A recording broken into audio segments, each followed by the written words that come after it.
ஒரு வீட்டில் கொண்டாடுகிற பண்டிகையாக இருந்தாலும் சரி, ஒரு ஊரில் கொண்டாடப்படுகிற பண்டிகைகளாக இருந்தாலும் சரி, அல்லது உலகம் முழுவதும் கொண்டாடப்படுகிற பண்டிகைகளாக இருந்தாலும் சரி, அல்லது ஒரு நாட்டில் கொண்டாடப்படுகிற பண்டிகைகளாக இருந்தாலும் சரி, எல்லா பண்டிகைகளிலுமே மக்கள் உற்சாகமாக இருக்கிறார்கள்.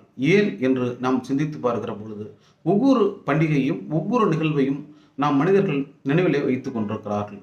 தினம்தோறும் ஒரு விஷயம் நடக்கிற பொழுது அதை நமக்கு வெறுப்பை தட்டும், ஒரு சலிப்பை தட்டும். ஆனால் வருடத்திற்கு ஒரு முறை வருகிற ஒரு நிகழ்வு என்பது எல்லோரும் எதிர்பார்க்கிறார்கள். அந்த பண்டிகைகளை யாரும் வெறுப்பதில்லை, அல்லது அதை ஒரு சலிப்பாகவும் யாரும் எடுத்துக்கொள்வதில்லை. காரணம், ஒவ்வொரு பண்டிகை போதும் அந்த பண்டிகையினுடைய ஒரு நிகழ்வை, அதன் மூலமாக கிடைக்கக்கூடிய ஒரு புதிய மனிதர்களுடைய தொடர்பை எல்லோரும் நினைவுபடுத்திக் கொண்டே இருக்கிறார்கள். அது தன்னுடைய வாழ்நாள் முழுவதும் அந்த பண்டிகைக்கான பயணம் தொடர்ந்து கொண்டே இருக்கிறது. வாழ்க்கையின் மனிதனுடைய மிக முக்கியமான பங்காக இந்த பண்டிகைகள்லாம் இருக்கிறது. அதுதான் உறவுகளை மேம்படுத்துவதாகவும் இருக்கிறது என்பதுதான் மனிதனுக்கு ஒரு ஆறுதலான செய்தி.